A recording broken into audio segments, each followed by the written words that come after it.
골로새서 3장 1절에서 10절까지 보겠습니다.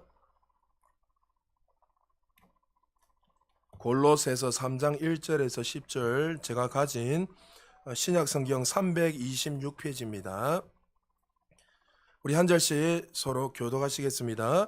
그러므로 너희가 그리스도와 함께 다시 살리심을 받았으면 위의 것을 찾으라. 거기는 그리스도께서 하나님의 우편에 앉아 계시느니라.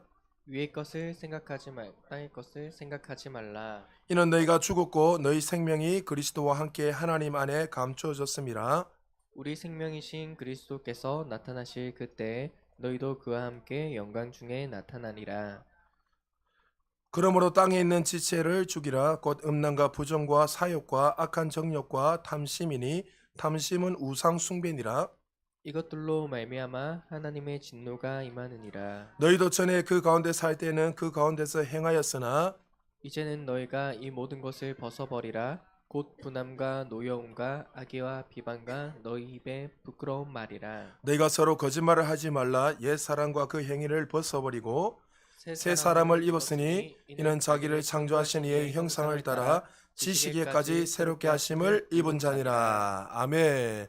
오늘 본문을 가지고 예수 그리스도가 없는 기독교라는 제목을 가지고 말씀을 전가하겠습니다. 지금 이 시대에는 점점 복음이 이 구원의 이 기쁜 소식이 점점 사라지고 이제 복음이 희미해질 뿐만 아니라 이 기독교라는 말, 다시 말해서 예수 그리스도를 믿는 그 공동체라는 말을 꺼내기가 참 어려운 시대가 되었습니다. 최근에 좀 오래된 책이지만 마이클 호튼 목사님이 많은 복음정이 우리 합동체 이렇게 예수교 장로회인데 그리스도가 없는 기독교라는 이 책의 이 시대에 대해서 이렇게 설명을 하고 있습니다.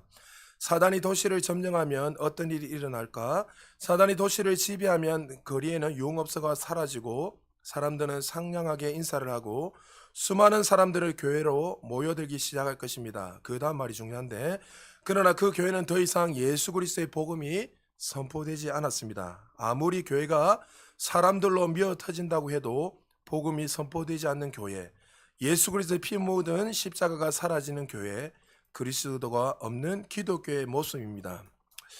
참 이것을 한 10년 전에 읽으면서 참 한번 내 자신을 한번 돌아보고 또 사역을 어떻게 해야 되는가 참 많은 고민을 하면서 기도했습니다. 그런데 실제로 점점 이 복음이 사라진 시대, 교회는 점점 더 커져가고 또 숫자는 많이 줄었지만 뭐 빈익부 부익부 그런 일도 있겠지만 그것을 가지고 잣대로 될 필요 없지만 점점점 그리스도 안에 다시 말해서 교회 안에 복음이 사라지고 교회는 다니지만 내가 왜 무엇을 위해서 무엇을 믿고 살아가는지 이 진정한 복음은 사라지고 또 강단에서는 더 이상 이제 예수라는 말이 없어지고 이제 사람들에게 들려주기 위한 어떤 세상 시사적인 이야기들이 끊임없이 일어나는 시대가 되었다는 거죠. 성경은 여러분에게 늘 말씀드리지만 신약을 전하든 구약을 전하든 모든 말씀은 누구에게 초점이 맞춰 있습니까? 예수 그리스도에 대해 모든 것이 초점이 되어 있습니다. 구약은 옛 언약, 이제 예수님이 오시기 전에 이제 오실 것을 기대하면서 그 옛 언약을 설명하고 있고 신약은 오신 예수 그리스도에 대해서 이야기하고 또 다시 오실 그 왕으로 오실 그 예수 그리스도에 대해서 이야기하는 것을 설명하고 있습니다. 예수님이 이 땅에 오셔서도 제자들에게 많은 무리들이 이렇게 말했습니다. 모세가 전한 것이 나에 대해서 이야기하고 있다. 그러니까 모세도 아브라함도 다 예수님에 대해서 이야기했고 다니엘과 요셉과 수많은 믿음의 선진들을 통해서 예수님을 예표하고 설명하고 있고 히브리서에 보면 1장 1절에 보면은 그 그림자와 모양과 그리고 선지자들이 말한 것도 다 예수님에 대해서 예수님에 관해서 이야기를 하고 있다는 거죠. 제자들도 마찬가지였습니다. 요한복음 21장 25절에 보니까 이렇게 말씀하고 있습니다. 예수께서 행하신 이 일이 이 외에도 많으니 만일 낱낱이 기록된다면 이 세상이라도 이 기록된 책을 두기에 부족할 줄 아노라.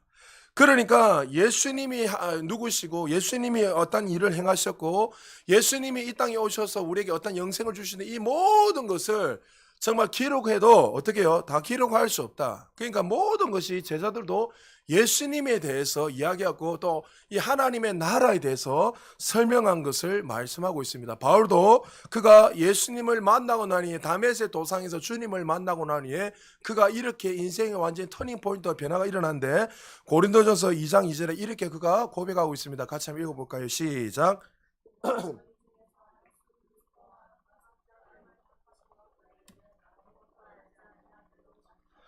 예.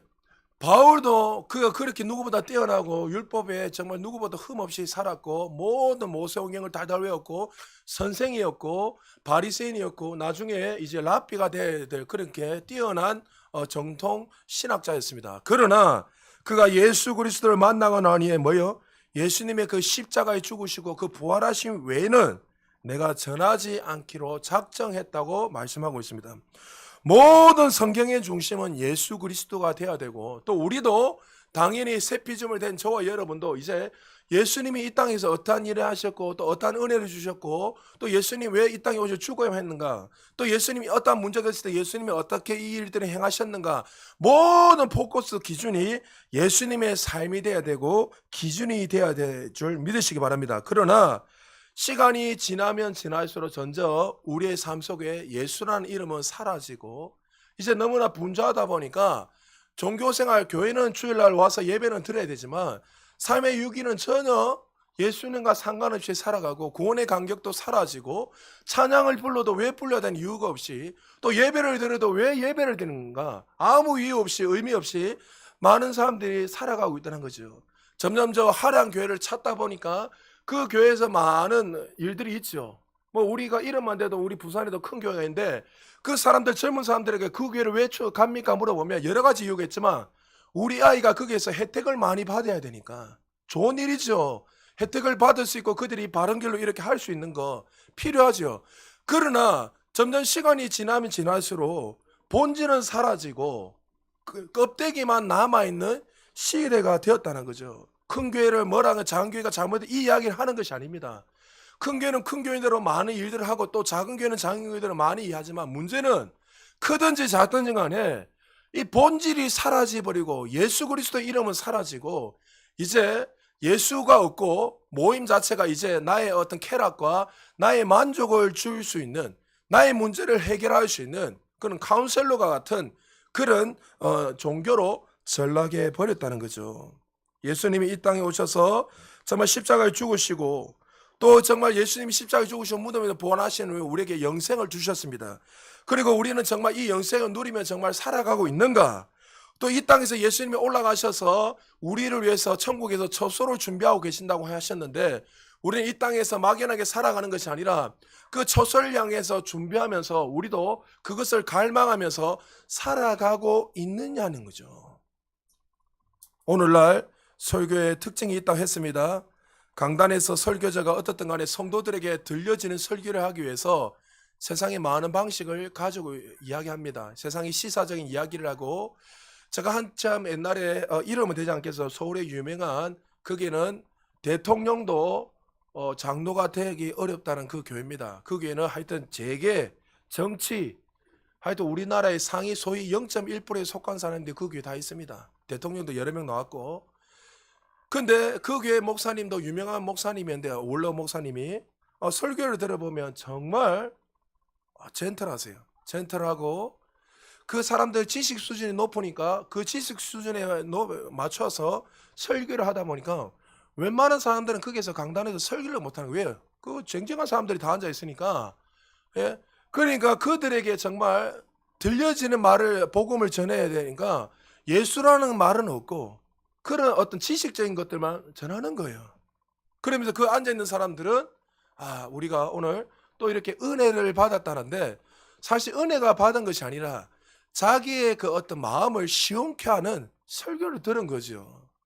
예수란 말은 사라져 버리고 정말 우리에게 필요한 설교, 내 삶에 기쁨을 줄 수 있는 설교, 나의 정말 어려움과 그 환난을 해결할 수 있는 그 설교, 또 이 강박과 신대에 시원하게 정말 나의 문제를 해결해주고 마치 오영훈 박사같이 카운셀러같이 나의 삶의 문제를 해결해 줄 수 있는 그런 설교를 기대하면서 나아가는 거죠. 인생에 마치 인생 특강 같은 복음을 기대하는 것이 아니라 처세술 같은 어려움을 당했던 이 리더십을 가지고 어떠한 문제를 해결할 것인가, 그런 것을 기대하며 많은 사람들이 나오고 있다는 거죠. 그런 특강들 필요합니다. 그런 설교도 중요하고 다 좋습니다. 그러나 이제는 인생의 떡의 문제, 삶의 어떤 문제를 해결할 수 있는 그 설교를 기대하면서 많은 사람들이 교회로 오고 있다는 거죠. 그래서 그리스도가 없는 기독교라고 말하면 정말 저 목사님 너무 심각하게 심한 말을 한다, 차라리 가벼운 기독교, 얇은 기독교, 성경을 그대로 가르치지 않는 기독교, 인본적이고 세상에 치우친 기독교라고 말하면 좋을 것인데 왜 굳이 기독교 안에 그리스도가 없는, 예수가 없는 기독교라고 말을 하는가? 마치 사랑이 없는 것처럼 이렇게 왜 목사님이 그렇게 말하는가? 많은 사람들이 그렇게 의문을 가질 수도 있습니다. 여러분, 예수 그리스도가 나의 삶에 어떤 존재인지 우리는 한번 돌아봐야 돼요.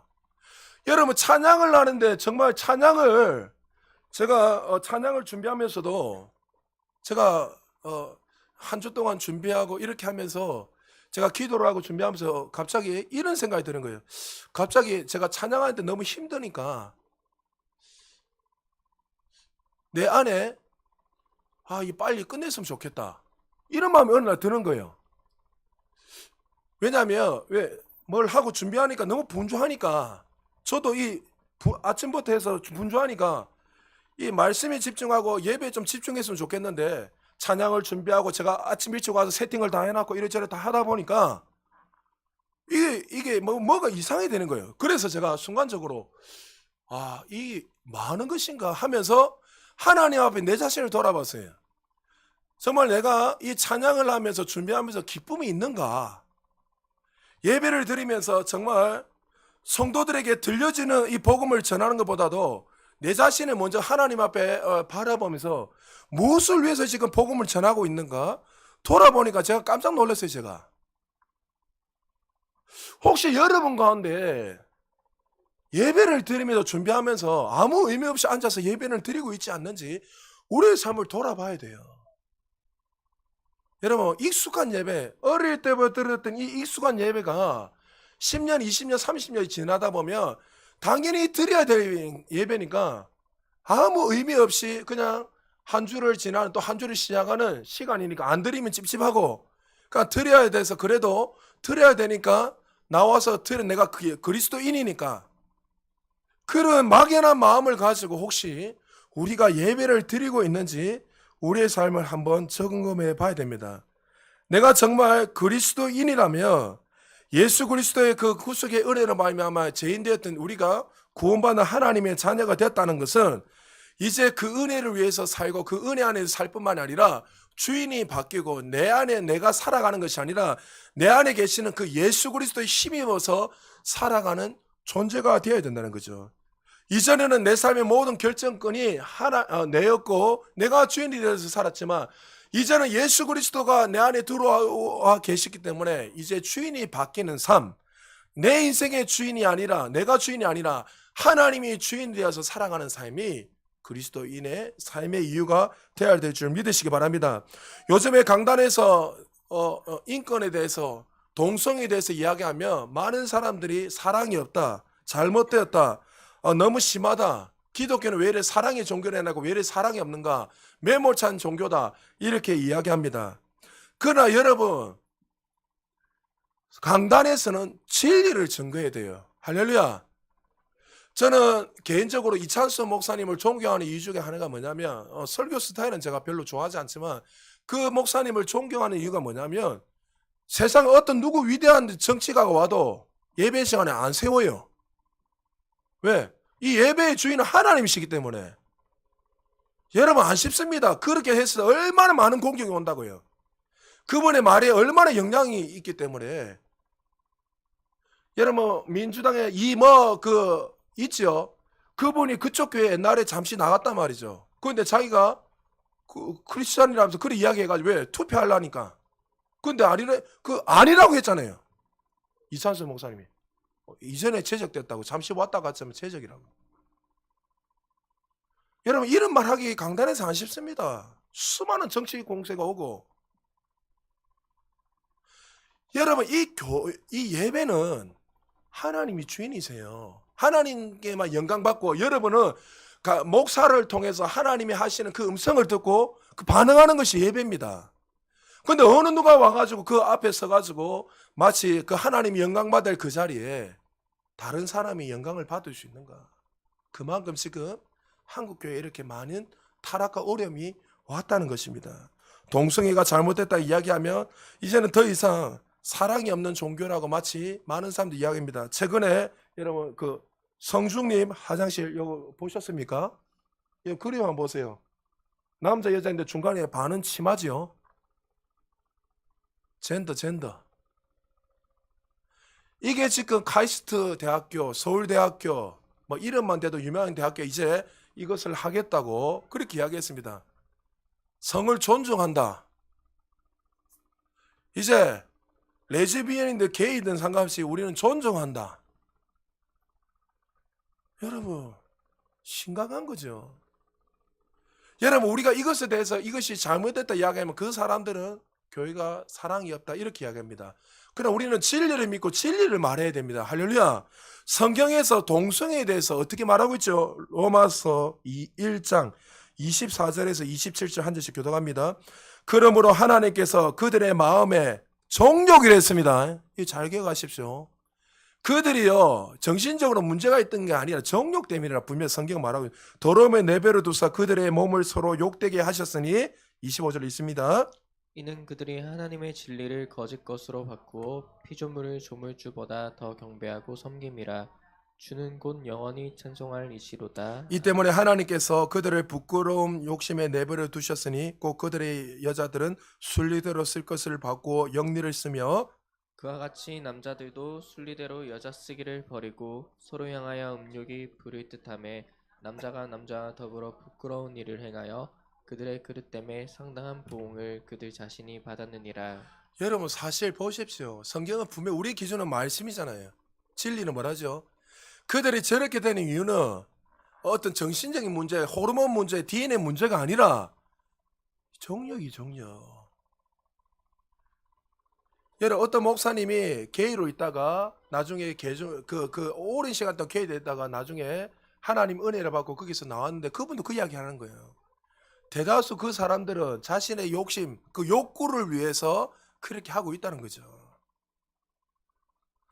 우리의 판단의 기준은 사람의 윤리, 도덕, 철학, 문화가 아닙니다. 만일 철학과 문화와 윤리라면 시대에 따라서 얼마든지 바뀔 수 있습니다. 문화는 나라마다 다르고 시대마다 다르고 사람마다 다르고 계층마다 다릅니다. 그러나 우리가 믿고 따라가고 있는 성경은 시대와 사람들과 문화를 초월하는 것이 바로 성경의 진리라는 것을 믿으시기 바랍니다.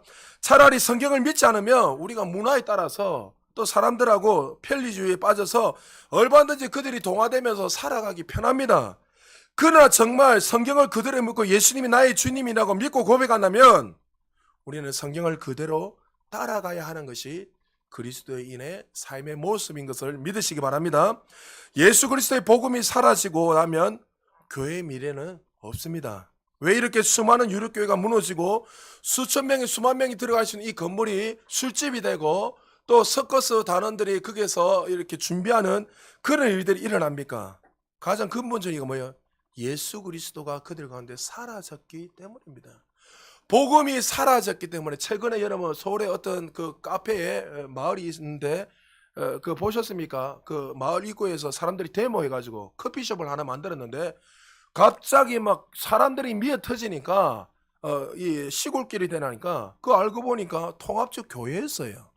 통합적 교회가 폐쇄돼 가지고 거기다 카페를 지었는데 그 건물은 그대로 있는데 카페로 만드는데 막 사람들이 미어 터지게 들어오니까 민원을 넣어가지고 이거 빨리 조치를 해달래 가지고 사람들이 앞을 막고 못 들어오게 했는데도 미어 터지는 거예요.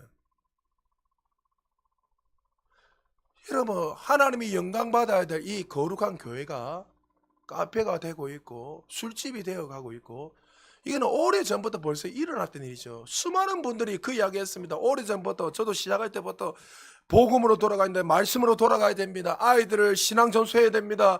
계속 이야기하고 강조해도 교회가 이제 90년대까지 어마어마하게 부흥이 되니까 뭐 괜찮다 이렇게 한 거예요.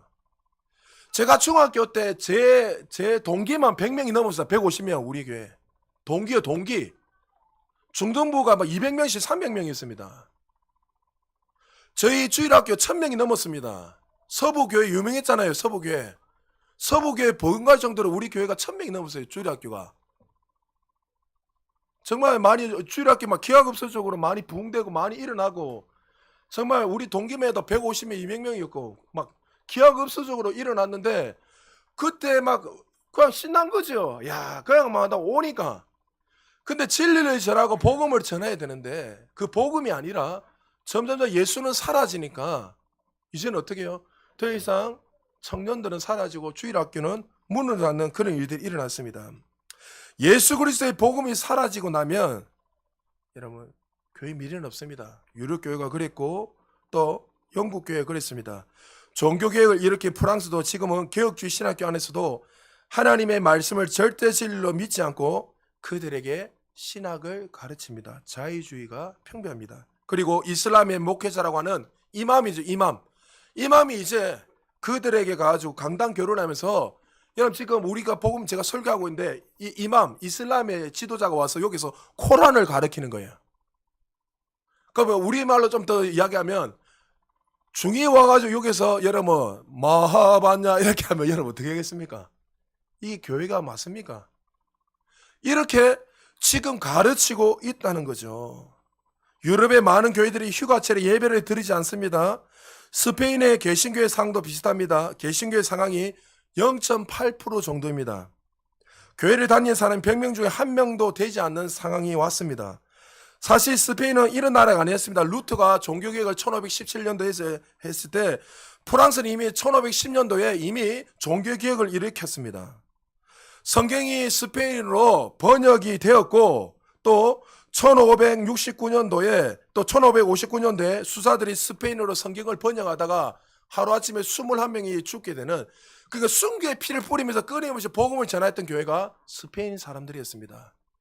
그들이 사람들에게 이렇게 질문을 했을 때 당신은 어느 나라 사람입니까? 이러니까 나는 스페인 사람입니다. 이러면 그 스페인 사람들의 그 말의 의미 속에 뭐가 담기냐면 나는 그리스도인입니다. 나는 가톨릭 신자입니다. 이 말이 담겨 있습니다.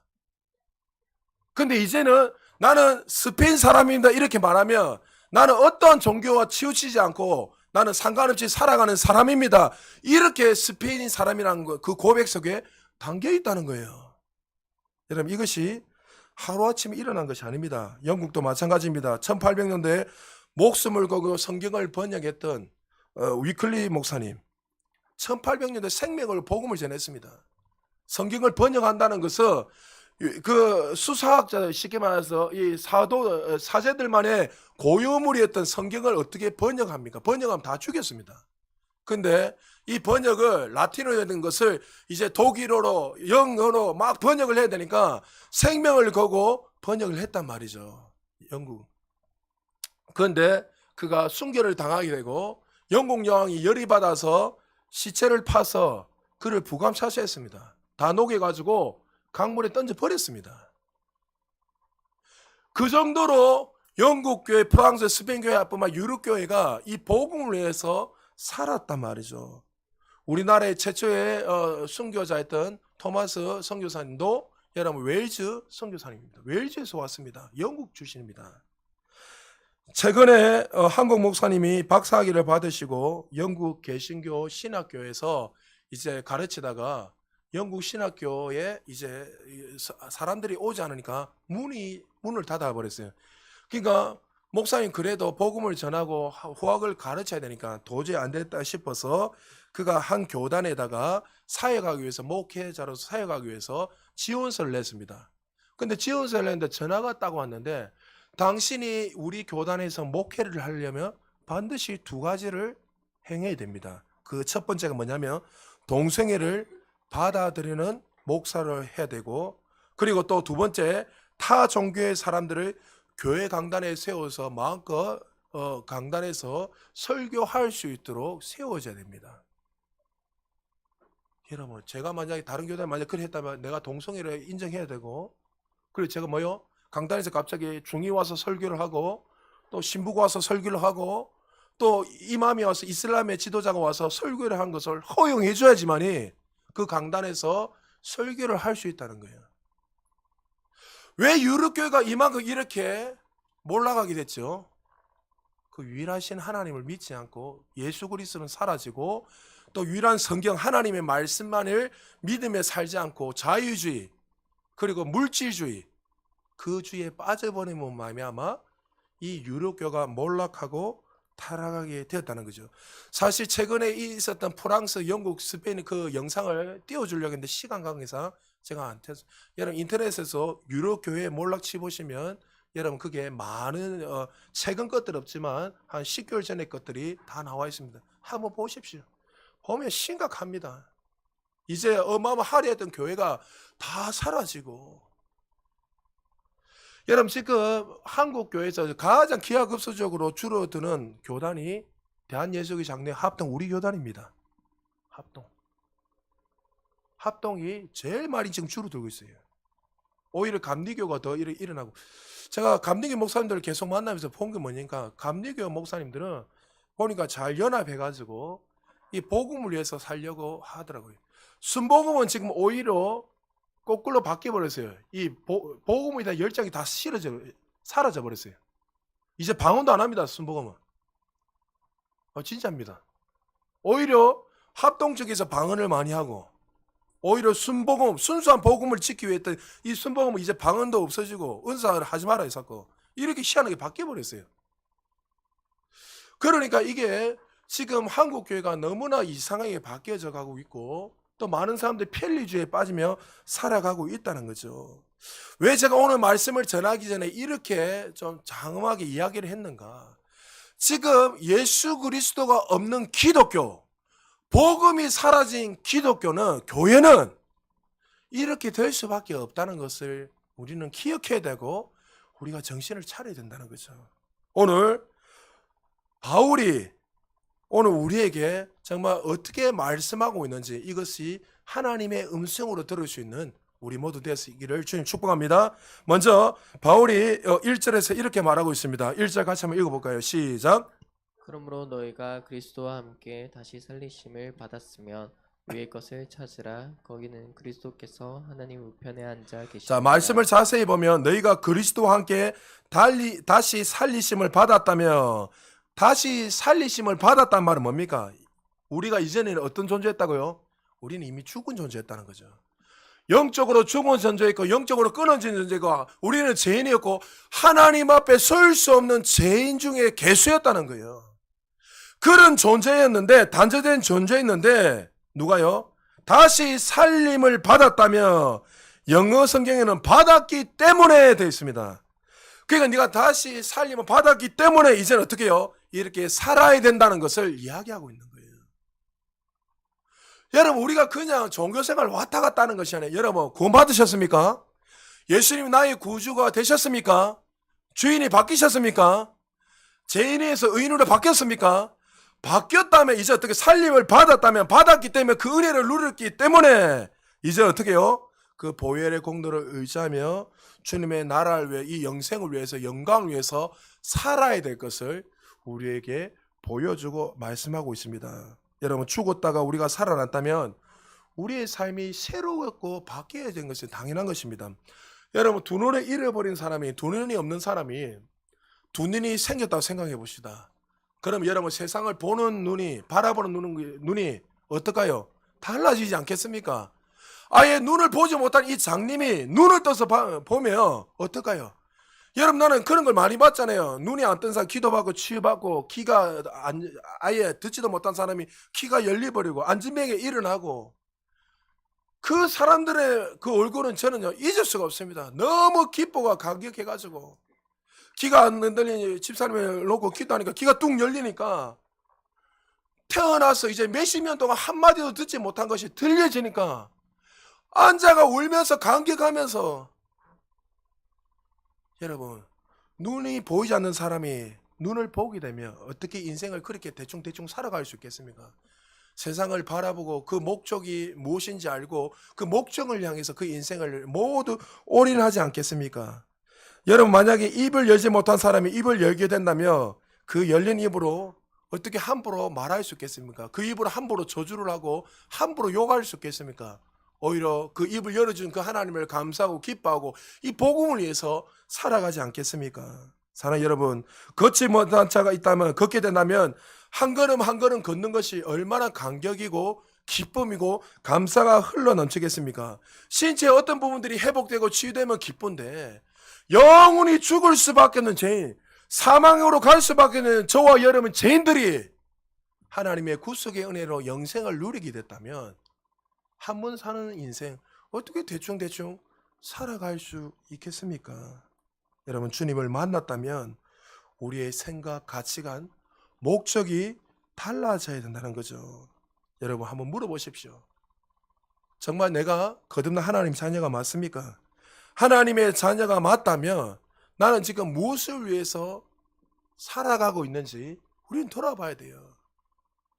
예수님이 복음을 전했을 때 안전병이 일어나고 눈 감긴 자가 눈을 뜨고 또 그 사람들이 수많은 기적과 표적이 일어났을 때 또 온몸에 쇠사슬에 감겨서 정말 부모조차도 다 버림받았던 포기했던 그 귀신 들린 사가 구원의 은혜를 경험한다니까 어떻게 됩니까? 뛰어다니면서 골마다 마을마다 뛰어다니면서 내가 예수를 만났다, 내가 구원을 받았다면서 그들은 구원의 관계에 사로잡혀서 복음을 전했단 말이죠. 여러분, 우리는 복음을 전하십시오 이라면 전부 다 부담스러워요.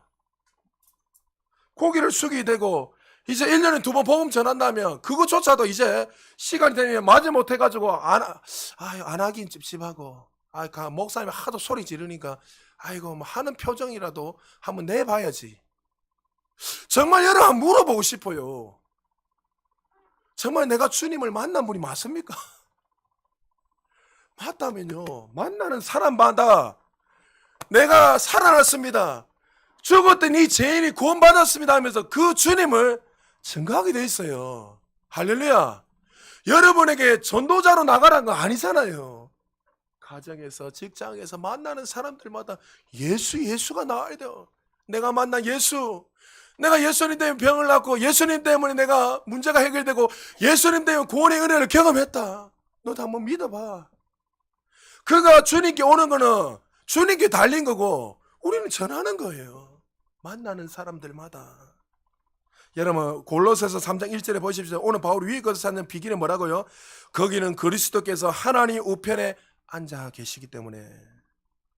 여러분, 한번 내 영을 열어서 그 하늘의 보좌에 앉아 계신 그 하나님을 한번 바라보시기 바랍니다. 예수님께서 이 땅에 낮고 비천한 몸으로 오셨다가 나의 죄를 위하여 십자가에 지시고 고난을 당하시고 난 다음 죽음에서 부활하시고 영광스러운 그 보좌에 앉으셔서 왕으로 앉아 계시고 또 우리가 영원히 이 땅에 살 뿐만 아니라 이 땅에 살다가 영원한 천국에 올라가서 그 주님과 왕노릇하며 살아갈 그 하나님의 영광의 하나님을 한번 바라보십시오.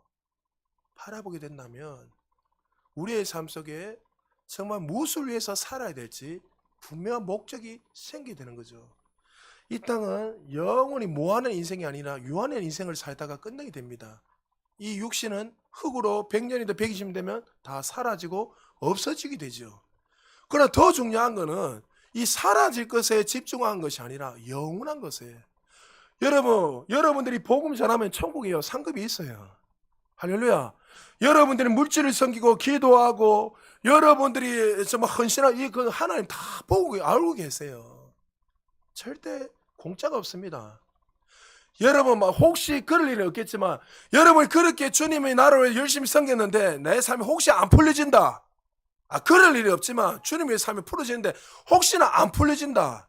그러면요, 여러분 후대의 자녀들에게 하나님 복을 주세요. 내가 그때 깨달았기 때문에 못 누리는 것 뿐이지. 저는 이렇게 복을 받을 수 있는 이유가 할아버지 그 윗대에서 그렇게 신앙을 위해서 살고 복음을 위해서 사시고 기도하시고 정말 자손대대가 되기 위해서 늘 기도했던 그 순교의 피가 흐르니까 저는 그 은혜를 누리고 있는 거예요. 그러니까 저는요, 참 여러분에게 죄송하지만 그럼 어떤 은혜가 그냥 깨달아지고 제가 잘나서 똑똑한 깨달아서 저는 한 번도 이야기한 적이 없습니다. 늘 묵상하면서 기도해보면 많은 분들이 저를 위해서 기도하고 그 위에 수많은 선진들이 저희들을 위해서 후손들을 위해 기도했던 그 은혜가 흘러넘쳤기 때문에 그 은혜를 그냥 나는 누리며 살아간다고 늘 감사하면서 저는 그렇게 살아가요. 그리고 이 은혜를 나는 끝내는 것이 아니라 자손 대대에게 계속 이 은혜를 흘러보내요. 왜? 하나님 천대에 복을 주신다 하셨잖아요. 여러분 최근에 이단들의 모습 보십시오. 자칭 하나님이라고 그 교저 앞에 사로잡혀서 그 밑에 있는 자칭 성도들 아니면 그들 성도, 그들이 어떻게 살아가죠? 그 교제를 위해서, 가짜를 위해서도 목숨을 걸고 자신의 모든 생명까지도 드리잖아요. 여러분 보십시오. 자기 딸을 갖다가 어떻게 그 바칩니까? 그 JMS 엄마가 그 음란한 짓 당하고 딸까지도 주잖아요. 여러분 그게 상상도 할 수 있는 일입니까? 그게 왜 가능하죠? 그들이 하나님이라고 믿기 때문에. 여러분 가짜도 그렇게 미쳐가지고 빠져가 살아가는데 진짜로 믿는 저와 여러분들은 그들보다 더 살아야 되지 않겠습니까? 할렐루야. 여러분 어떻게 가짜보다 못한 사람을 살 수가 있으면 가짜는 미쳐가 살아가는데 여러분에게 뭐 밥 팔고 뭐 논 팔고 뭐 집 다 팔아가지고 교회 와서 365일 살아 이야기하는 거 아니잖아요. 여러분 우리에게 주신 이 은혜가 귀하면 이제 저 위에 계시는 그 하나님을 바라보면서 분명한 목적을 향해서 우리가 살아야 된다는 거죠. 바울이 말했습니다. 자, 그럼 위의 것을 추구하며 살아가는 사람은 어떻게 살아야 되는가? 위의 것을 생각하고 땅의 것을 생각하지 말라라고 성경은 분명히 말씀하고 있습니다. 위의 것을 생각하는 원문에 보면 따라합시다. 위의 것에 시선을 고정하자. 그러니까 우리가 어떻게 해요? 이제 거듭난 자 하나님의 백성들이 이제 이 땅의 것에 집중하는 것이 아니라 하늘에 집중해라는 거예요. 내가 누구이고 무엇을 가지고 있고 하나님 주신 은혜가 무엇이 날마다 기억하고 우리는 이 땅에서 무한한 인생을 살아가는 것이 아니라 유한한 인생이기에 이 땅에 살아가면서도 항상 나는 소속이 어디 있는 걸 집중하고 그 말씀의 통치를 받고 성령의 통치를 받으면서 내가 어떠한 존재인가 항상 인식하고 그게 고정을 하고 말씀이 그러면 그러는 걸 항상 인식을 하고 그렇게 살아야 될 것을 우리에게 말씀하고 있다는 거죠. 하늘의 것을 추구하면 모든 삶에 혁명이 일어납니다. 관심이 달라집니다. 하늘을 사모하고 좋아하게 되면 하늘을 날마다 관심을 가지게 되고 태도가 달라지고 인생의 목적도 달라지는 겁니다. 나 중심으로 살아가고 이 땅에서 눈에 보이는 그 인생으로 살아가는 그 인생, 이제는 이 땅의 삶을 위해서 내 모든 삶을 드리고 롯처럼 그렇게 인생을 살아가는 것이 아니라 아브라함처럼 이삭처럼 또 수많은 믿음의 선진처럼 하늘을 향해서, 여러분 아브라함도 히브리서 말합니까? 저 하늘을 봤다 했습니다. 날마다 그 장막 영원한 천국을 바라보면서 아브라함도 그렇게 살았다고 히브리서 기자가 말씀하고 있습니다. 그러니까 우리는 이 땅에 살아갈 때 항상 하늘에 내가 소속이 어디 있는 인식을 하고 그게 모든 것을 고정하고 영원한 그 보좌에 앉아 계신 그 하나님이 왕노릇할 뿐만 아니라 나도 거기서 왕노릇할 것을 기약하고 우리는 거기서 집중하며 살아야 된다는 거죠. 오늘날 기독교가 하늘에 대한 관심을 잃어버리며 모든 관심을 땅으로 전락하게 되고 만 것입니다. 왜 영국 교회가 망했습니까? 그들에게는 그렇게 화려하고 누구보다도 영국의 문을 열어보며 유럽 교회는 문을 열어보며 창문을 열어보며 항상 교회가 종탑이 보이도록 그렇게 만들어놨습니다. 그 당시에. 그러니까 아침에 문을 열면 그들이요 항상 이 종탑에 본다 뭐요? 내가 교회 중심, 말씀 중심으로 했다 그렇게 만들어놨어요. 집을. 저는 어릴 때 초등학교 때 아직도 기억납니다. 여러분 4시 되면 종소리가 납니다. 그리고 4시 반 되면 또 종소리 나고 20분, 30분, 5분, 10분마다 종이 해가지고 종이 한 4-5번 울립니다. 그러면 새벽기도 빨리 오라고 종소리가 납니다. 아직도 기억납니다. 어머니 손잡고 삼락동에서 저 사상까지 한 30분 넘는 거리를 걸어가면서 그 종소리를 댕댕 들으면서 그렇게 예배를 드렸어요. 여러분 우리 아이들은 잘 모르고 목사님이 살았던 뭐 10대 때 7살 때 8살 때를 보면은 주일 되면요 가게 문 다 닫았습니다. 왜? 그때 크리스찬들이 다 교회를 가니까 장사가 안 되니까 문을 다 닫아버린 거예요. 제 동네만 하더라도 다 문 닫았어요. 그리고 나서 교회를 마치는 시간에 오후에 문을 여든지 그렇게 했단 말이죠. 그만큼 그리스도인들의 영향력이 어마어마했다는 거죠. 그런데 지금 왜 많은 사람들이 이렇게 한국 교회뿐만 아니라 이 유럽 교회가 이런 어려움을 당했습니까? 그들이 예수 그리스도가 사라지고 이제 예수 그리스도를 증거하는 것이 아니라 교회에서도 카운셀러 같은 예수, 내 마음을 시원케 하는 그 예수만을 증거하기를 원하는 그런 자들로 인해서 교회가 무너졌다는 거죠. 하나님이 이제는 땅의 것을 추구하지 말고 위의 것을 추구하라고 외치는 우리 주님의 음성을 들으십시오. 새해가 되면 대다수의 모든 사람들의 소원 1위가 뭡니까? 돈, 건강, 물질. 그러니까 이 말은 뭐예요? 물질이 있으면 다 된다고 생각하는 거예요. 내가 건강하면 다 할 수 있다고 생각하는 거예요. 건강 필요합니다. 물질도 필요합니다. 그러나 여러분 부자에게 예수님이 뭐라 했습니까? 그 어마어마한 부유예요. 오늘 내가 너를 데려가면 이 물질이 네한테 필요하겠느냐? 하나님이 협박하는 게 아니라 영생에 대해서 집중해야 되는데 영원한 삶이 있다는 걸 모르고 부자는 어떻게 이 땅에서 좀 더 모으자, 좀 더 내가 계속 모으면 얼마든지 이 땅에서 행복한 삶을 살 수 있다고 생각했습니다. 저는 그저께 충격을 받는 서세원 씨가 죽었죠. 사람들은 목사라 하지만 뭐 목사 한 소리 이상하게 받았긴 난 목사라고 말하기도 좀 애매해요. 그분이 그리 죽을 줄 나는 생각도 했는데 처음에 속보가 뜨길래 가짜인 줄 알았습니다. 저는. 그 인생이란 게 참 알 수가 없습니다. 저도 여러분보다 먼저 지금 죽을 수도 있고 알 수가 없잖아요. 그러나 우리가 뭐 먼저 가는 나중을 떠나서 오늘 하루를 살아도 무엇을 위해 살아가는지 우리는 항상 집중을 하고 살아가야 된다는 거죠. 사랑하는 여러분, 왜 바울이 이렇게 자꾸 우리에게 이야기합니까? 사도 바울이 오늘 본문에 보면 왜 이렇게 강조하는지 1절에서 우리 4절까지 다시 한 번만 천천히 한번 읽어봅시다. 우리 같이 한번 읽어보겠습니다. 시작.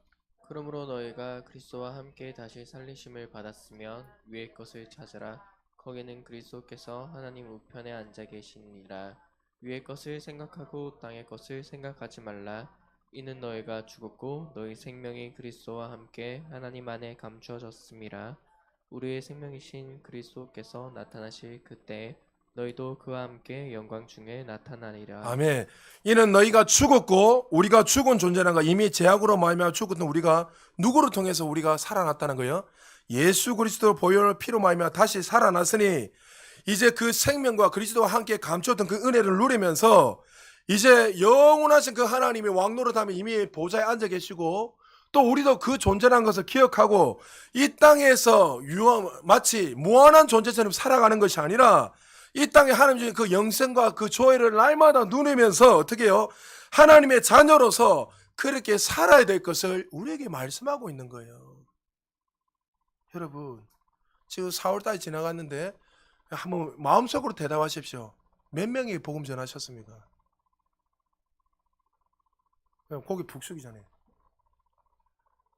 여러분 우리의 목적은 그거예요. 그거 한 영혼 지나가는 사람들 그 연구 저는 TV 보다가도 어떤 사람이 막 이렇게 그 뭡니까 하여튼 여러 가지 어렵고 막 다양한 사람들이 있어요. 그러면 손 딱 올려 제가 기도합니다. 하나님 저 사람 치유될지어다 선포하고 또 지나가는 사람들 보면 그렇게 기도하고 만나는 사람들마다 매일 복음 이야기하니까 듣기 싫다는 거예요. 그거 말고 할 게 뭐가 있어요? 목사라서 그런 게 아닙니다. 예수와 만나면 그 인생이 끝나기 때문에 그걸 증거해야죠. 예수 외에는 그 인생을 살릴 수 있는 방법이 없기 때문입니다. 여러분 예수를 믿지 않으면 우리는 이미 구원받았기 때문에 예수를 믿지 않으면 그 인생은 이제 하나님 앞에 심판주로 만날 수밖에 없죠.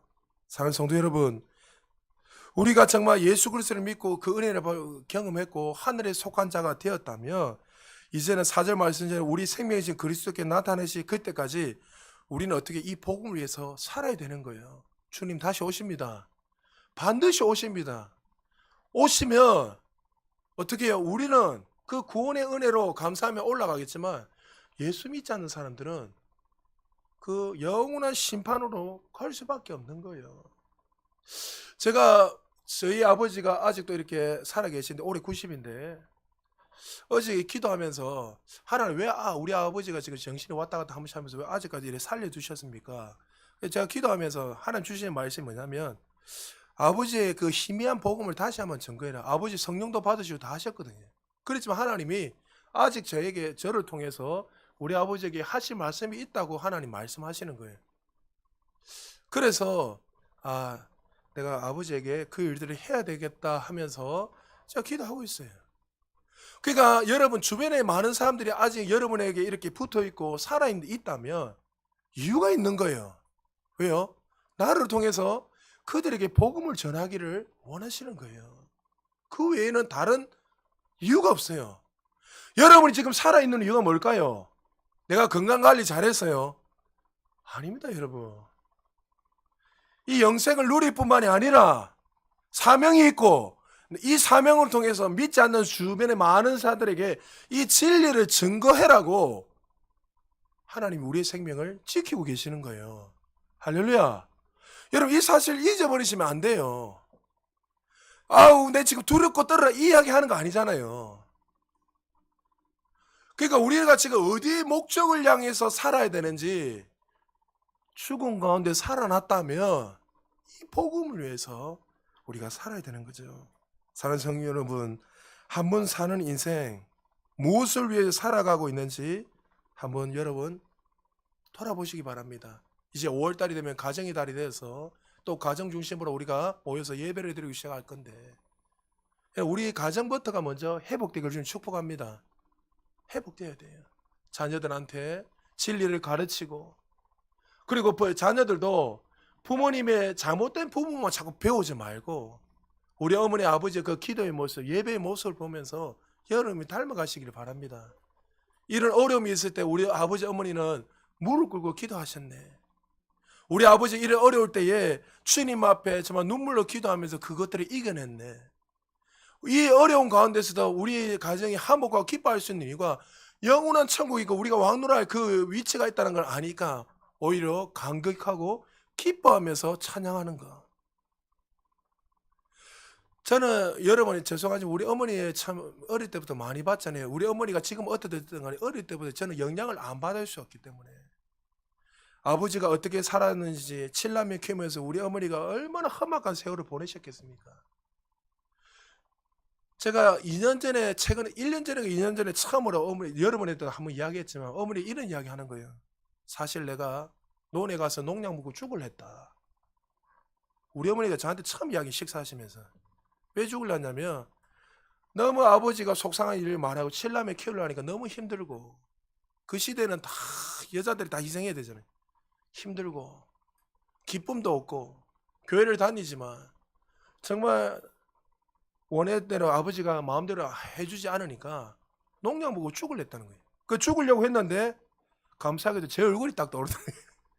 다른 사람은 기억이 안 나는데 죽으면 이 아들 막내 40이 넘어서 낳았던 이 아들이 어떻게 살아갈까 이 생각이 제일 먼저 떠오르다는 거예요.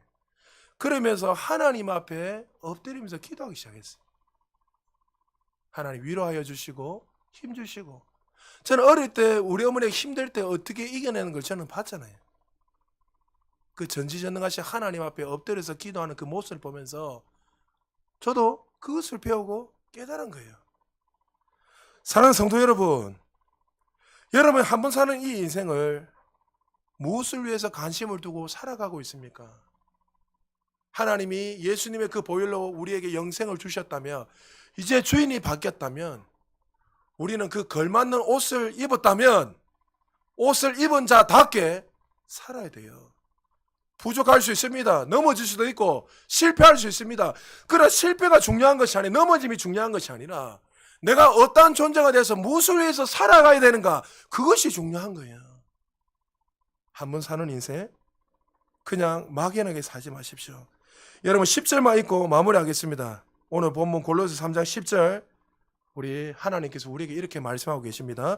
우리 10절 같이 읽겠습니다. 시작. 새 사람을 입었으니 이는 자기를 창조하신 이의 형상을 따라 지식에까지 새롭게 하심을 입은 자니라. 할렐루야. 우리는 새로운 존재가 되었습니다. 새로운 피조물이 되었으니 이제 한 번 사는 인생 정말 이 짧은 인생을 막연하게 살지 말고 예수님의 그 보혈의 은혜를 경험했다면 그 은혜를 받은 자답게 정말 주님을 예배하고 또 위의 것을 모든 것을 위의 것에 고정을 하고 살아감으로 말미암아 여러분을 통해서 수많은 자들에게 생명의 역사가 흘러넘쳐서 우리 부산 제자교회를 통해서 5대양 6대주뿐만 아니라 하나님의 영광을 날마다 나타내는 하나님의 사람들 되시기를 주의 이름으로 축복합니다. 우리 말씀을 생각하시면서 우리 한번 기도하겠습니다. 하나님 우리에게 말씀하셨습니다.